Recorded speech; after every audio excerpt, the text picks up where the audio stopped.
Alrighty. It looks like people are still trickling in, but I'll go ahead and get started. What I'll do, you guys, is I'll start with a quick presentation regarding Iowa Organic Association, and after that, Bryce will present his slides. If you don't already know who I am, my name is Olga Redding, and I am the Iowa Organic Association Organic Field Coordinator in charge of education and outreach. And just want to welcome everybody here today. It must be a perfect day for everybody to join. We've received over 80 RSVPs for this event. So this rainy weather must be good for webinars. And of course, Bryce's topic is very interesting. We're looking forward to hear. So I'll go ahead and share my screen and get started.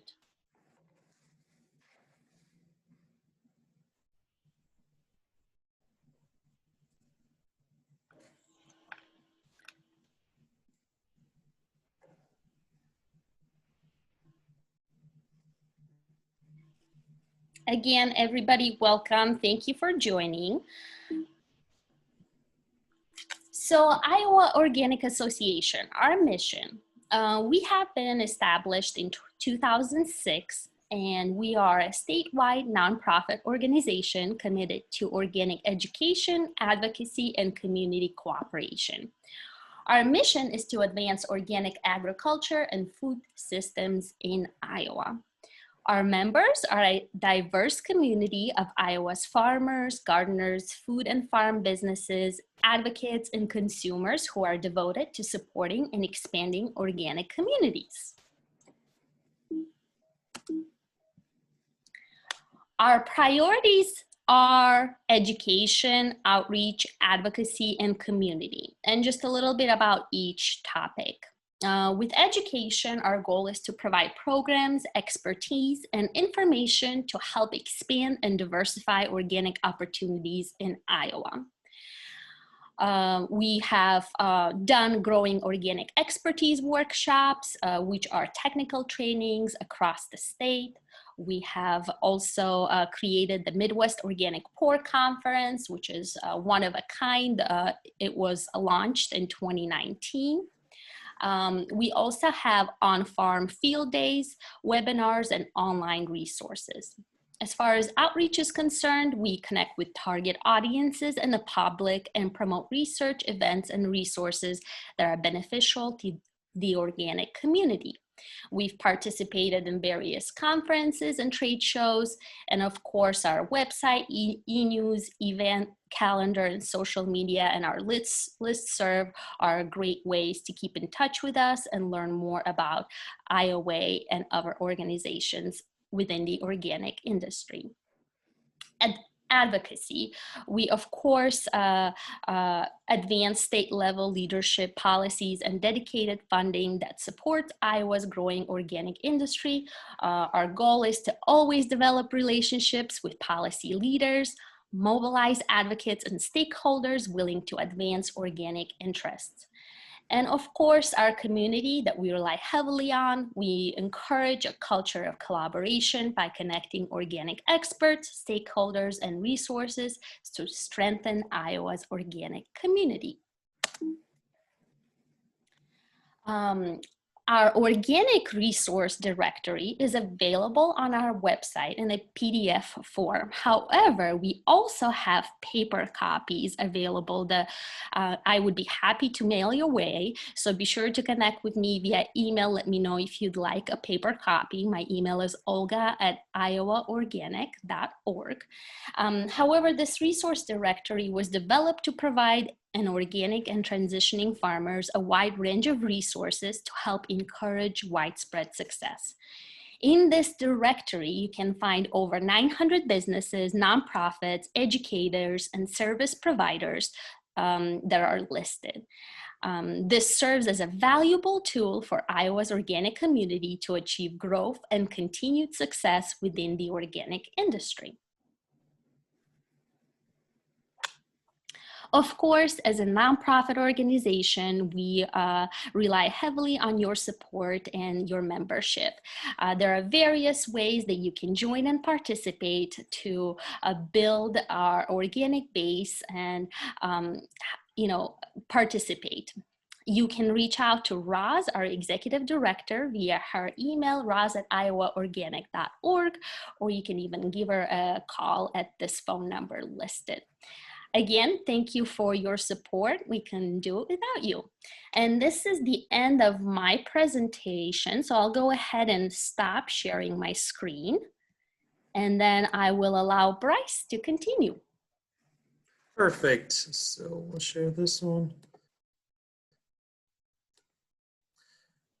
And Olga, can you see the PowerPoint? Yes, I can. Perfect. Perfect. Well, I appreciate the introduction and what IOA is doing. And good afternoon, everybody here on a snowy day, at least where I'm in Nebraska. They got a few inches of snow. And looking at the markets here, the conventional markets have gone up. That doesn't directly impact us as organic producers, but going up on the markets, it seems like the rising tide lifts all boats. So looking good there. But my name is Bryce Irlbeck. Grew up in west central Iowa, converted organic about 5 years ago. Working on the whole farm now and growing, but the next about 40 minutes here, we'll go through the challenges, the rewards of organic row crop farming, how we look at balancing rotations, how important is execution and risk management. So we'll go through that in the next couple of slides here, but first of all, we'll look at the history of our farm. So it's 100-year-old farm. Me and my dad farm it now currently back in Manning, Iowa, just south of Carroll, Iowa. We had growth aspirations in 2015. So I graduated college, came back from Brazil, actually went to college in Brazil, came back from college in 2015, finished up at Iowa State. Always wanted to come back and be a part of the farm, and we weren't large enough to do that in 2015. So I went off and got a job that inherently connected me to some organic producers. And that really gave me the confidence and the idea to switch our farm organic in 2015, that same year, and start that transition period and have that opportunity to come back to the farm at some point when I wanted to, rather than keep on that path of trying to do conventional and becoming 10 or 20,000 acres. That's what the numbers showed us that I would have to do to make a viable farm going into the future. That we made that jump to organic. And from about 2012 to 2019, we went from 800 to about 4,000 acres, nearly all of it organic, in and around Manning and a few other places that we've invested in outside of the Manning area. So we took a small scale family farm that worked when my dad was growing up with a full-time job to turning it into a large farm that has crop rotations that promote soil health, as well as provide me an opportunity to go back at some point in farm full-time. Some of the early lessons we learned, and I've been keeping tallied or track of all the money and the lessons I learned, and I thought Iowa State was expensive when I attended Iowa State, and found out I'm probably pushing $2 million of learning experience that I've gathered. Still profitable on the farm, but just understanding all the mistakes that you can make before you can get it right. And by no means do I think we have all the answers. I think we're at the point now of learning where I can tell you what not to do and tell you what's not going to work. Not 100% confident we know what's going to work every year. We've developed a system that is as simple as corn and soybeans that works 95% of the time. But there's a lot of learning lessons that we have, early learning lessons that could have been prevented. The keys to success is farm planning, developing that long-term crop rotation. I can tell you right now from what I've done on our own farm and working with thousands and thousands of other organic acres, corn-soybean rotation does not work long-term. When you're farm planning, thinking that rotation that does work, that takes care of weeds, reduces the amount of nutrients that you need to bring into the farm, reduces the crop rotate or the pest pressure and the weed pressure, makes a viable organic farm. And it's changing that mindset. It's easy to think about it, but changing that mindset, how every decision's made, is for the long term and not for that one-off year. How do I make as much money next year or this year? It's how do I make as much profitability, soil health, and make it all work together in a rotation over 10 years. Planning for labor, equipment. I've invested so much more in equipment than I could have even imagined to make this all happen, from manure spreaders to weed control to swather to pickup head, all that to a nice drill with everything on it to be able to manage my seeding rates and things like that.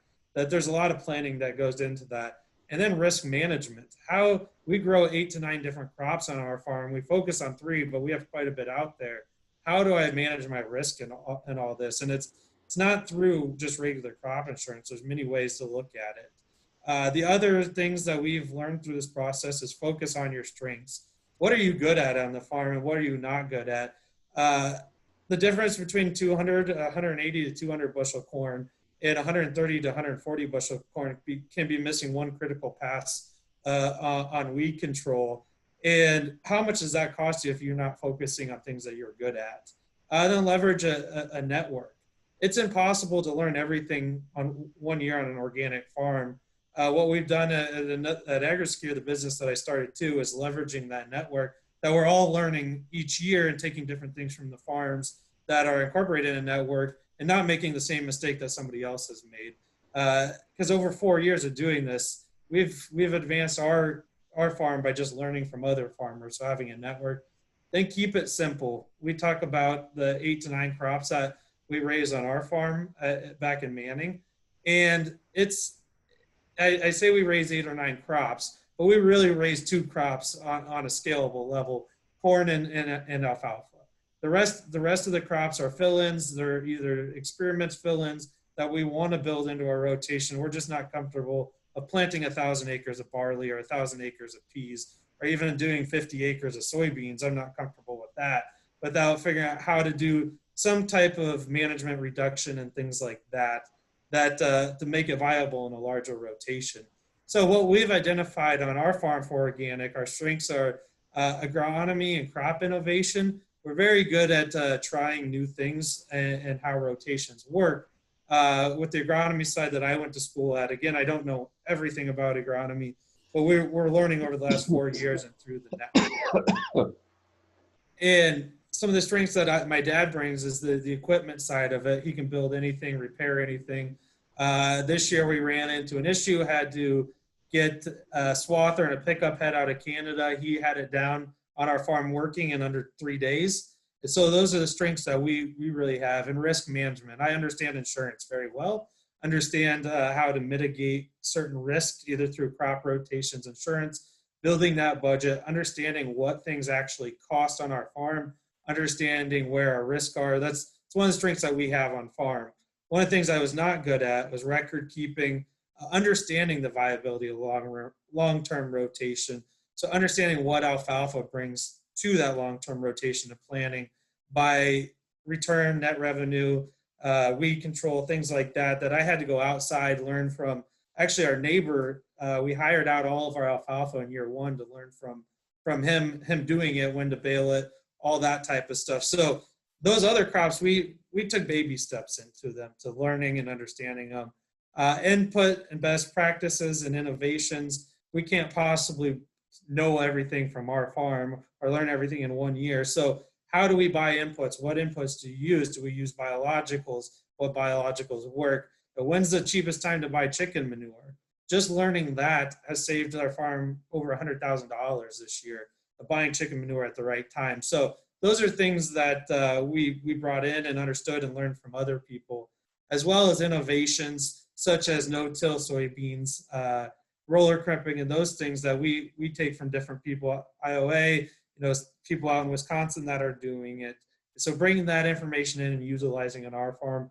Then another thing is crop marketing. The first year, I don't blame the company that bought it for me. They offered me $8 for corn, and I thought that was great.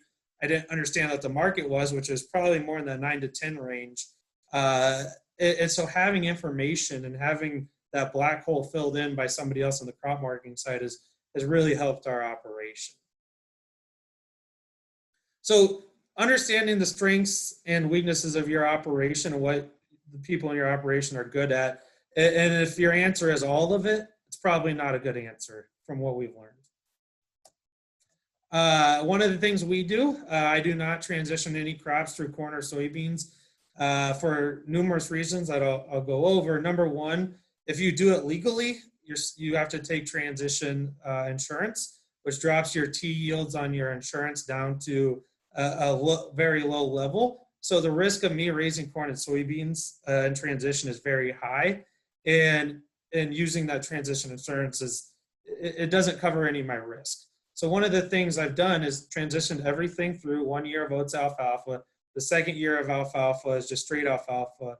And now with the price of organic corn, we have 500 acres of alfalfa that should go to organic corn next year. But I have the option, a very cheap option, just to leave it in and cut it one more year, putting more nitrogen in. I'm taking out more weeds, bringing that soil health aspect of having a different crop in there than just corn and soybeans. So we transition through everything through alfalfa. Number one, my risks are less if we're actually reporting transition crops as transition crops to insurance, which I highly suggest everybody doing that. It'll bite you in the end if you don't do that.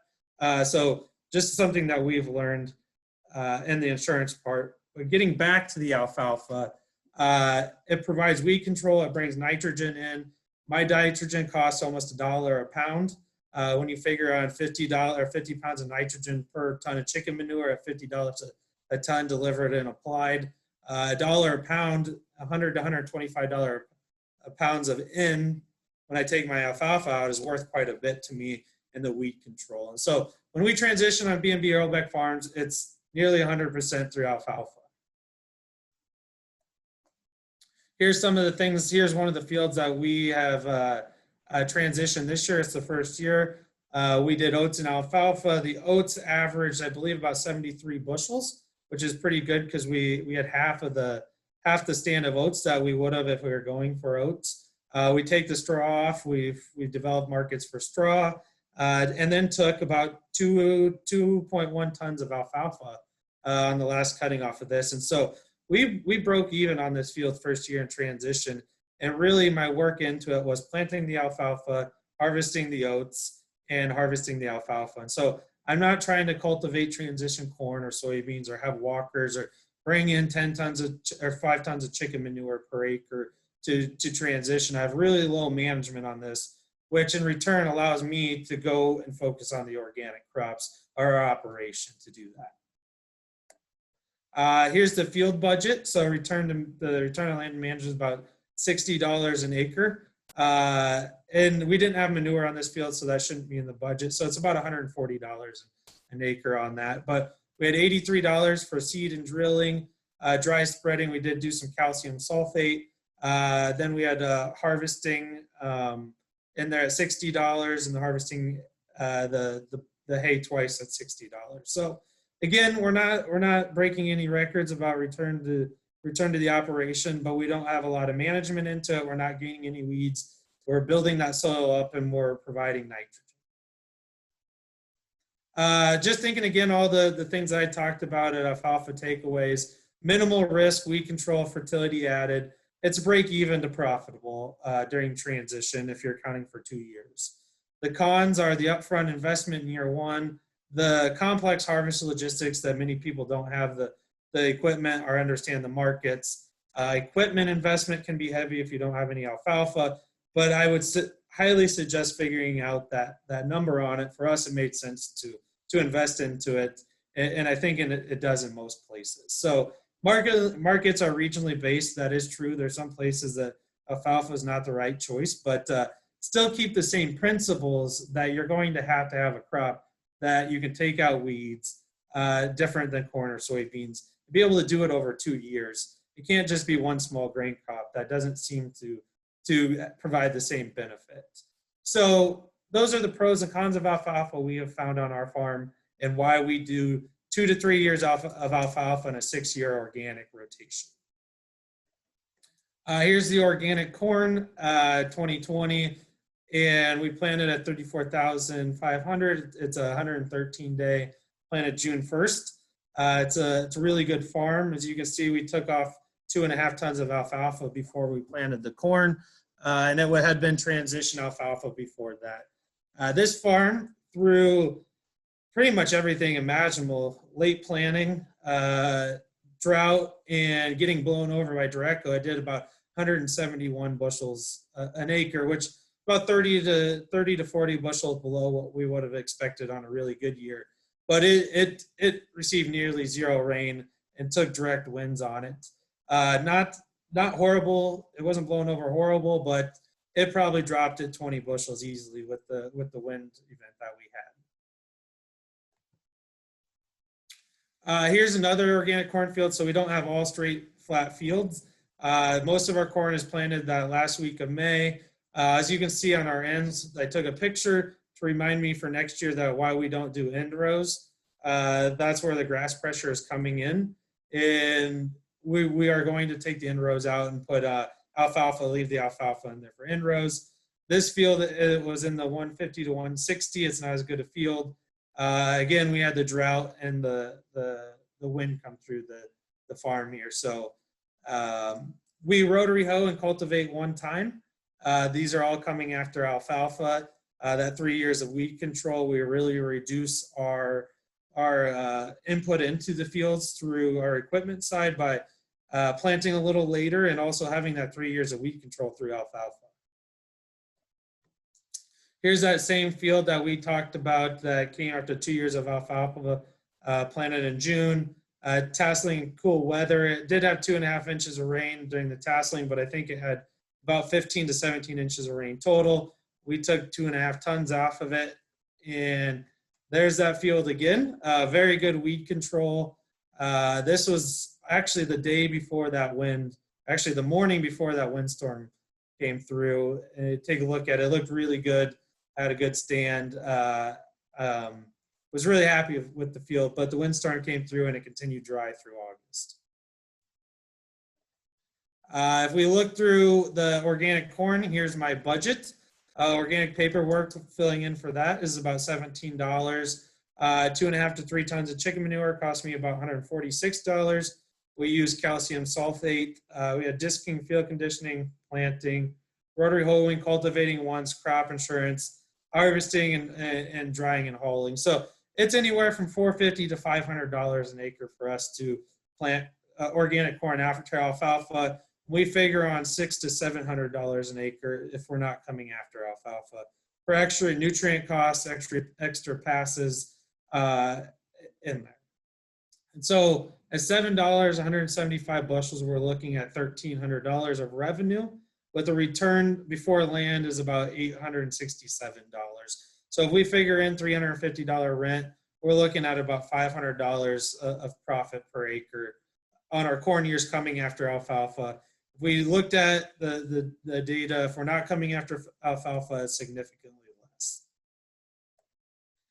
We do barley during transition and barley and oats. We usually bale the barley and use it as a cattle feeder. Again, during transition, we like to keep it simple. Our two main goals are not to get weeds in it and to better the soil and to use less management on that ground. So we're coming through small grains and alfalfa or small grains.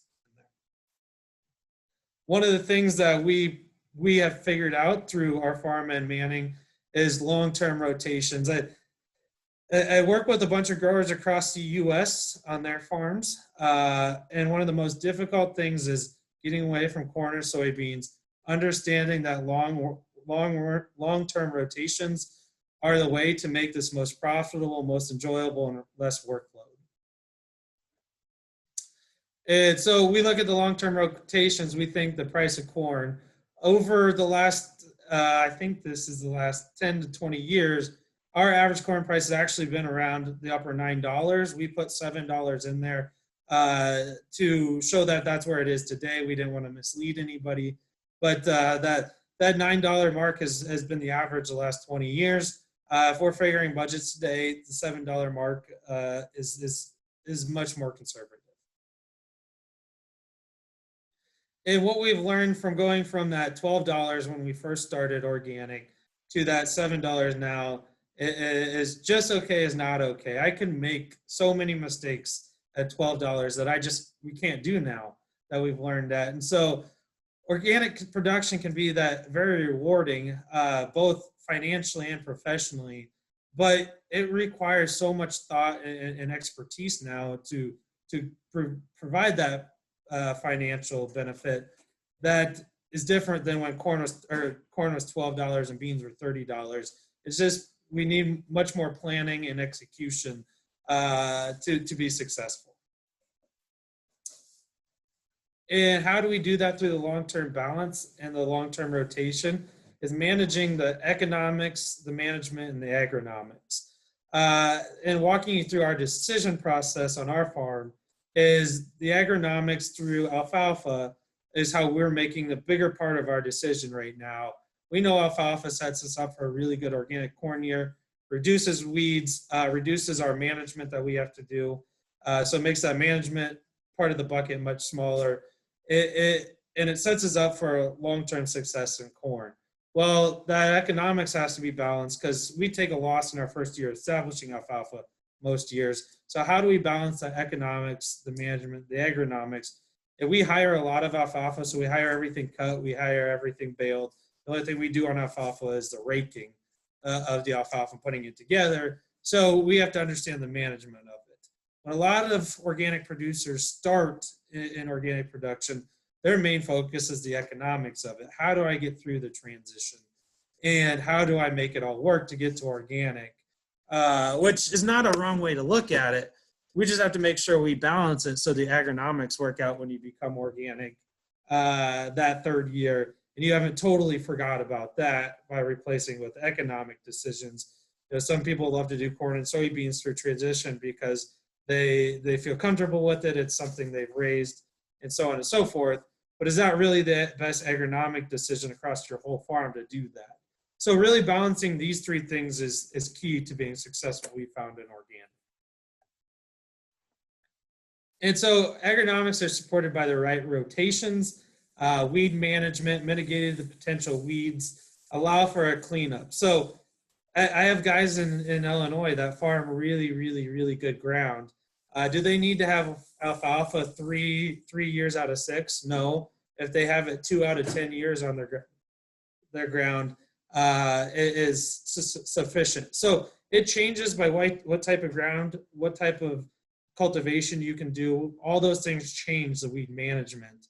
And if you have a dry year like this year, do you need to go back into alfalfa? Probably not, because you had really good control. But if you had a 2016-17 where it's very hard weed control, those things change the rotation. And it's not a process and system set up every year that's just going to work like clockwork, like a corn soybean rotation in conventional. How do we reduce fertility in a rotation? By leveraging green manure, we take our small grains off in July and buy a manure at a very cheaper price because we have a place to store it. So how do you manage that fertility in and out? Balance the N and P and K ratios. If I'm putting on 5,000 gallons of hog manure every other year for corn, I'm going to throw those P and K ratios out on my soil and cause real issues trying to get the amount of N that I need to raise corn every other year. Support microbial growth to mobilize fertility. The biological, I'm not putting down biologicals to spray over top on ounces, but the real success that you find is when you get the microbial activity right in the soil.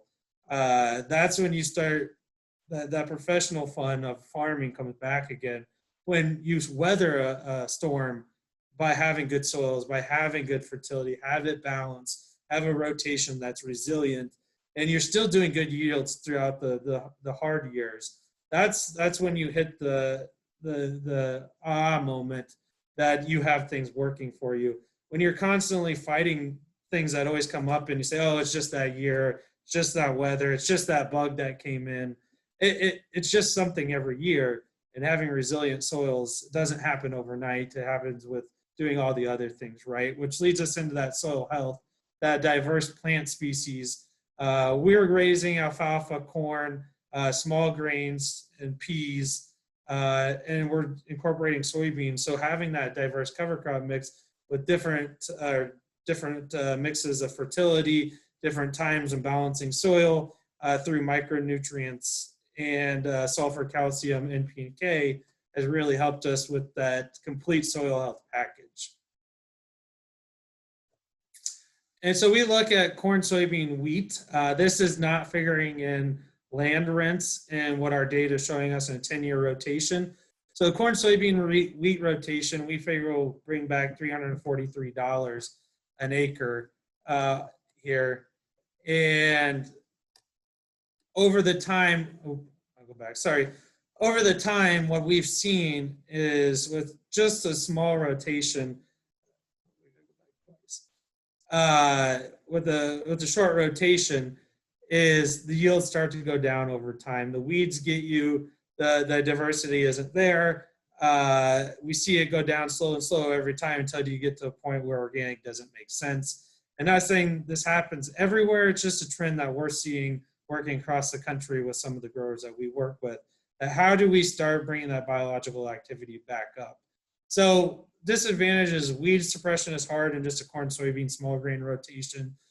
Increased amount of tillages, increased cost per bushel or per ton, and we see a reduced yield time over time again. And so this isn't even following the organic standards. Organic standards is lightly, 4 years of corn, soybeans, 1 year of small grains provides that benefit. But we have, from what I've seen on my farm and what I've seen across the country, is that's not enough if you're going to do it and do it long term and not try to buy out John Deere all of their equipment to manage all the things that you need to manage on weeds.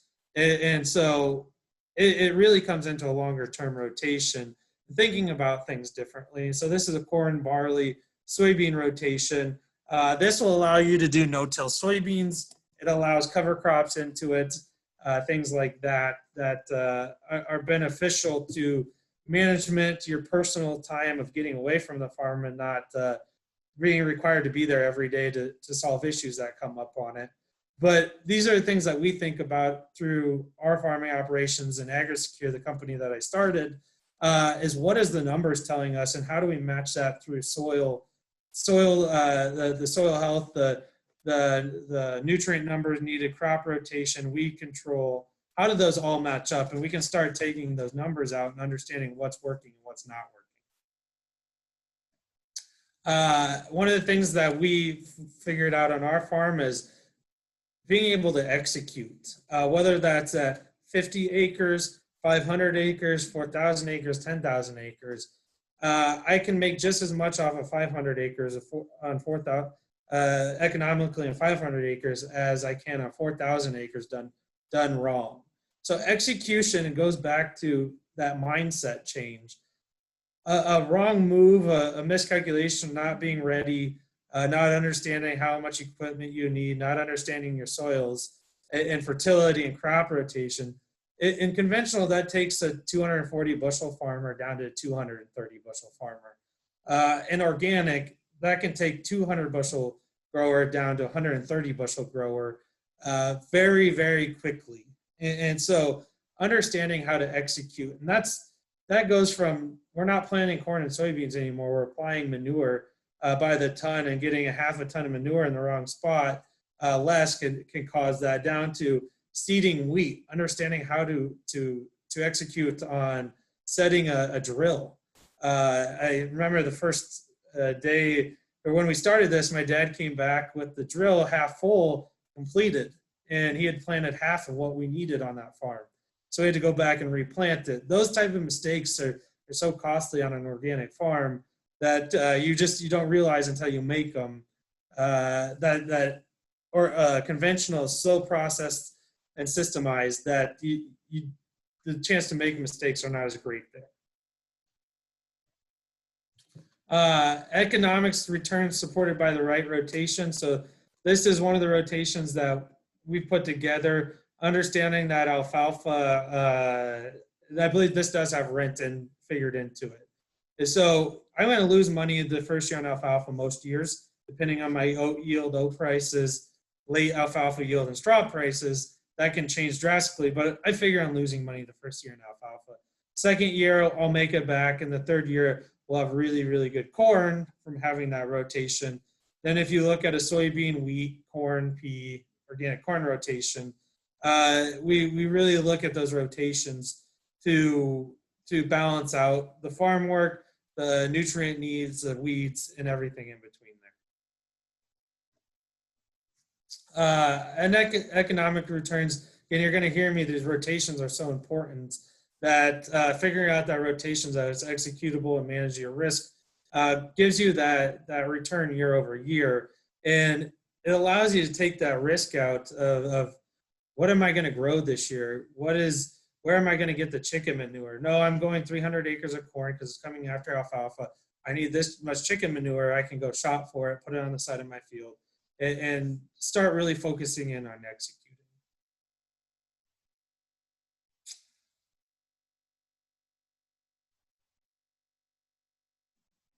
And I think we've went over this. I'll touch on a few points that we found at our farm that really helps is the diversify economic risk. Corn and soybeans is not diversity. Execution risk, that's being able to plan and understand the plan and what it's going to take. Crop insurance. Think about how to rebuild APHs because you have to start with a T yield. So your T yields are much lower. And a really good county in Carroll County, Iowa, the T yields are 114 bushels. That's what you'll be starting with when you get into organic. Get an agent with experience. Organics are much more risky in the terms we don't have a lot of the tools that you have in conventional. So understand your risk, understand how to mitigate them. Have an agent that has experience in it, and not just 1 year of experience, multiple years. There's so many nuances to organic crop insurance that it's impossible to learn it all in 1 year. Ability to understand your budgets. Organic corn on our farm with rent considered in it costs $800 to $900 an acre for us to produce that acre of corn. So it's not cheap. You're not reducing cost in an insurance or in an organic production system right away. Once you get into rotations and building that soil, you can start reducing costs, but it's not going to happen day one because you did a cover crop in transition. Just to put that out there. So understand what your risks are, understand how you're insuring them away and what risks there are. On the grain marketing, build a grain marketing plan. I have about 50% of my grain marketed already next year. Some of the things I have 100% marketed that we're working on that are a little bit more risky, such as peas and alfalfa. Having a plan is no different. Just because it's $7, $8, $9 corn and $20 beans, it doesn't mean you can let the principles that got you become a good conventional farmer. You still need those principles. You still need a marketing plan. You still need to understand the markets and follow the same principles. So understanding local and regional opportunities. In our area, we have good alfalfa markets. That's not every area. So understand what you can do. And one of the biggest learning experiences that I've taken is organic's not good for every field. And just because you farm 2,000 acres doesn't mean you should have 2,000 acres organic. There is places where 2,000 acres organic makes sense. You can produce enough alfalfa and have enough alfalfa markets or some sort of markets that make the whole organic rotation viable, that make a long-term viability to it. So understanding that some places that we farm outside of Manning, Iowa, we only do 1,000 acres there because that's what our market for those other crops, not corn and soybeans, can support, and we're comfortable. And so understanding that those regionalities and what your opportunity is, you might sit beside a 5,000 head dairy that needs 30,000 ton of alfalfa a year. And yeah, there's a really good alfalfa market that's profitable. You could farm 10,000 acres of organic and be very viable and be very long-term successful at it. If I go think I'm going to do 10,000 acres of corn and soybeans with a small grain thrown in every 5 years, I can take you to quite a few areas to show you that that's not going to work. Making forward sales to reduce risk and being disciplined, keeping that same discipline you did become conventional farmers. So those are the areas that we look at. Takeaways, yeah, I think I've said it enough. A planned out rotation is one of the biggest difference between success and failures. Each region will differ. I can't tell you that alfalfa is going to work in your region, but having the same principles, breaking up weed and disease cycles in the healthy soils, and crop rotation diversity, and putting in nitrogen is the overall takeaways. Understanding workload, what you're good at managing, your capabilities, how much capital you can deploy on equipment, and still the equipment use efficiency. One of the things we've done on our farm is we don't need as big a combine and grain cart. We start our combine in July and it shuts off in November. We're not harvesting till 2 o'clock in the morning or midnight. We're done by 5.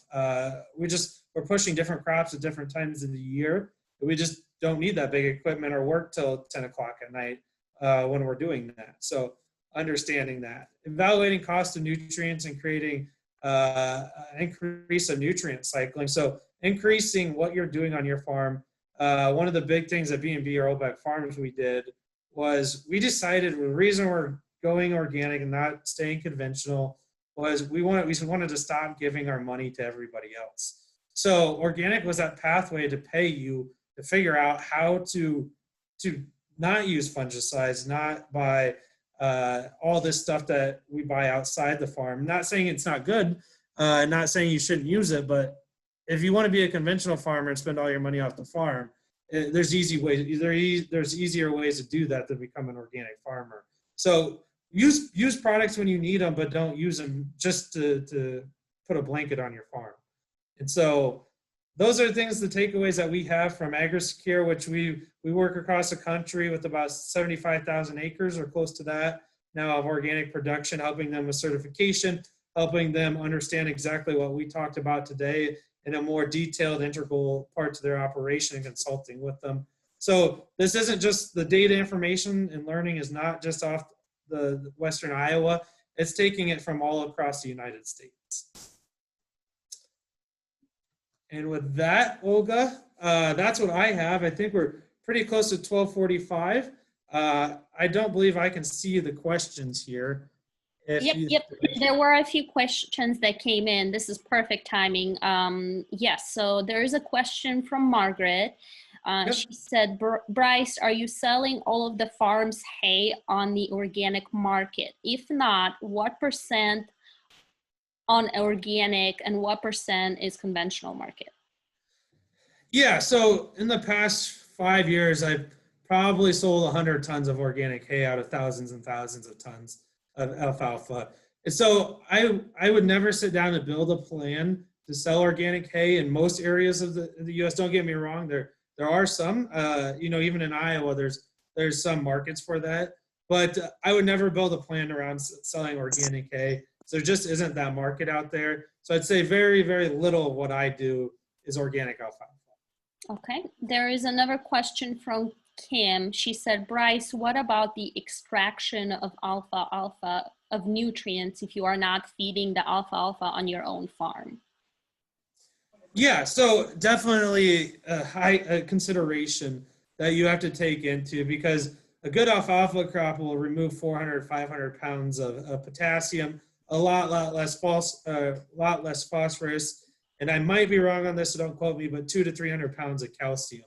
So it is a significant load of nutrients that need to be put back into that system that you're taking off. And that's why when we look at different areas of the country, in Nebraska, high potassium soils, not as worried about taking potassium off of it. And, where I am at, I have so much manure that cattle, pig, chicken manure, getting cheap nutrients is not a problem. So when we sit down and look at your farm, that's one of the things that you really want to consider is how much nutrients am I taking off and what does it cost in organic to reapply them? It's part of that equation. Okay. Definitely. Okay. And it changes throughout the entire Iowa to the country. Anywhere you're at, you got to take that into consideration. Yeah. Margaret had another question. Following up on Kim's question, how much advantage do you find by farming on soil high in subsoil K compared to farming in Illinois, for instance? Yeah, I've been searching for the perfect place to farm organic. for the last 5 years, and I haven't found it yet. There's good things about the high K soils out in Nebraska with water and irrigation. But going over to Illinois, the dark fertile black soil, that's a little bit lower in K, but higher in organic matter and natural characteristics that, yeah, in Illinois, you got a little less K, but I think your yields, if you look at the numbers, are going to make up for it with less amount of cost into irrigation and irrigation management and taxes in Nebraska. I think some people will understand that. That at the end of the day, there's good and bad things about all places across the United States. It's really managing your place and making sure you're managing it to the highest, to all those factors that come in, as Margaret and Kim were talking about. What's my cost to replace K in Illinois? Well, if I figure all that out in a really detailed budget and it doesn't make sense to do alfalfa, number one, I'm not going to make money, or number two, I have to deplete my soil to make money, then it's not probably the place for you to do that. So I think my answer, the long-winded answer to that, is it changes everywhere, and understanding how everything interacts is more important than being able to pinpoint a point right now. Excellent. All right. Dean had a question. My brother and I are brand new to this, and we're planning on planting organic corn into what has been pasture for years. I've heard everything from just plant a cover crop of clover and rye or some other grass to put 2 tons of chicken manure on. What's your opinion on how we should start? Yeah. So first of all, you're set up really good. Pasture is the highest yielding ground when it comes out for many, many years after it. I've planted 2 pastures, probably my highest yielding corn that I've had on any farm. And so the good news is you can't really mess it up. And you can pretty much do what you want, however you want to manage it. Personally, I would put 2 tons of chicken manure on and till it up and plant corn. The clover is not bad. Any cover crop you put on is not bad. You don't necessarily need it because you had a cover crop the last X amount of years, 30, 40 years, it's been pasture. It's not going to be the way every time, but I would put chicken manure on, till it up, and plant corn and keep it simple. And going into the future, you can definitely use cover crops. I just wouldn't add any more management complexity into that you don't have to at this point in time. Okay. Keith had a question. Are the inputs chicken manure organic, meaning the birds are fed non-GMO, antibiotic-free, etc., or just what's available? Yeah, yep. And so the chicken manure does not have to come from organic chickens or non-GMO chickens. It can come from nearly any source of animal, as long as it's been processed through the animal, and it doesn't have anything added to it. And for example, in chicken manure, they used to add arsenic and things like that they don't really add anymore.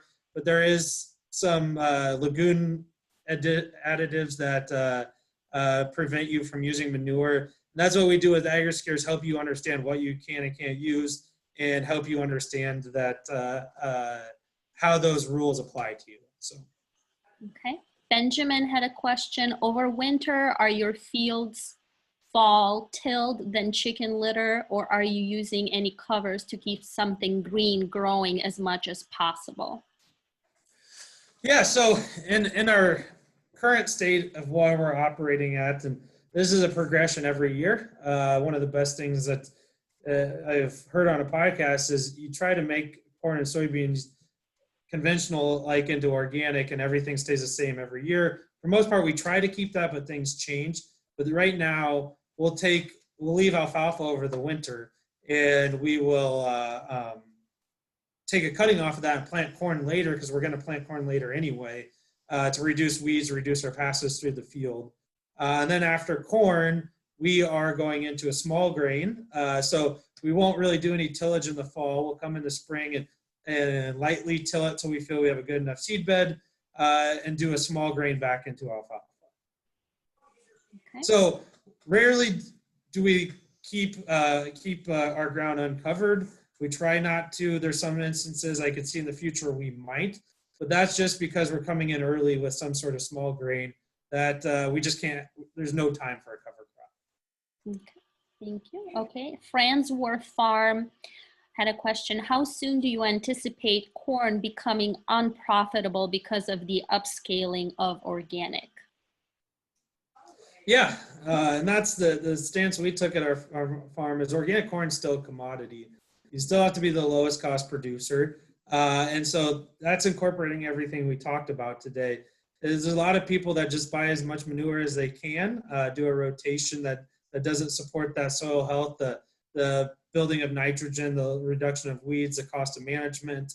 And so as far as it goes as being profitable on corn, I think that comes down to you as a farmer, of learning and understanding and being able to reduce those costs and being the lowest cost producer effectively. And so I think it can be in your own hands, which is a pretty good feeling.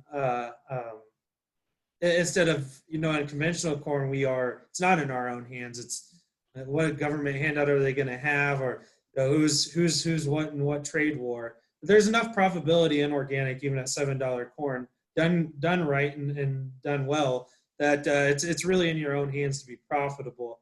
That being said, if you look year over year, I think since 1980, if you take an average, there's a 2% increase in organic acres year over year. Now, there's years that spike up.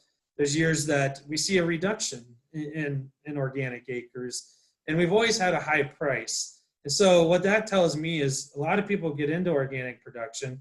A lot of people don't truly understand or take the time to learn and understand why you're doing and how you're doing things affect long term.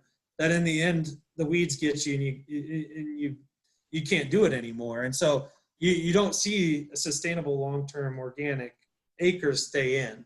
It's about a 2% increase year over year. And I think we're at 7 to 8% during this last downturn of conventional ag. So just very interesting things that I've taken away from it.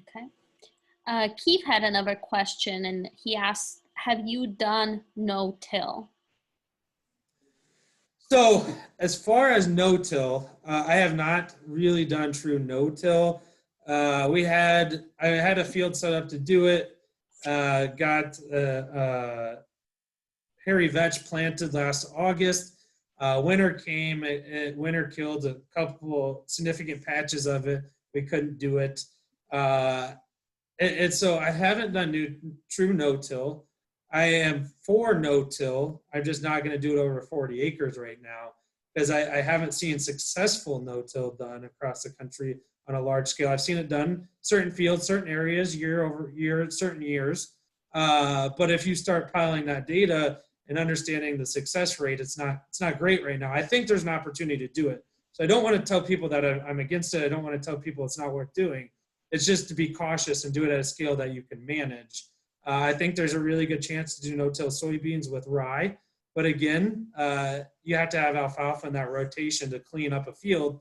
Because if you just do no-till soybeans, corn, no-till soybeans, corn, eventually the one weed turns to 10 weeds, that turns to 10,000 weeds, that turns to 1 million weeds, that turns to 100 million weeds. And that's the 5-year path we've seen it not work. So it still comes back to, it can't just be no-tills. There's got to be that whole incorporation of the process and system of benefiting the rotation and long-term crop rotation. All right. Dean had another question. Since you had just said you rarely keep a field uncovered, would it be better for me to plow my pasture in the spring, till the manure under this fall? Yeah, so I would wait till the spring to plow it.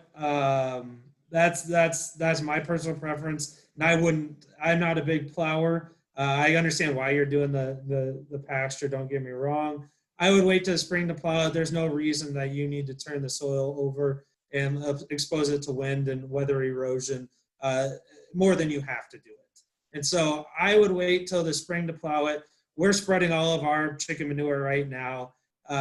Again, it's not going to matter to plow it this fall before what you've lost in chicken manure, you lose in the first 3 hours. And I think it's about a pound or 2 per ton. That chicken manure can sit on top and be stable as long as we don't get 80-degree days with rain, but it's still not going to lose in the atmosphere. It's going to lose it through the soil. So I would wait till the spring to plow and put your chicken manure under. Okay. Kathleen mentioned too, it was great seeing everyone, and hopefully everyone can join the virtual Iowa Organic Conference on November 23rd. She also added a link for the event, so be sure to check that out. I also see that Doug had a question. He said, do you use a material certification agency for your inputs, or do you review them and certify them? Yeah, so what we use is a certification agency that reviews them and gives us okay to use them, or is that point in there. So we put down everybody we get chicken manure from, where we get our calcium, sulfur from, where we get everything that we utilize on that farm that's an input. And the reviewers with our certification every year review that before we utilize those inputs on any field, and they sign off on them. So I don't buy or sell inputs at all. So I don't need to have a certification for that or for each input. I just need the okay from my certifier, the ICS, the OCIAs. There's about 100 of them out there to utilize that input. So hope that answers the question. Okay. Thomas, for the beginning organic farmer, what tillage equipment is a must?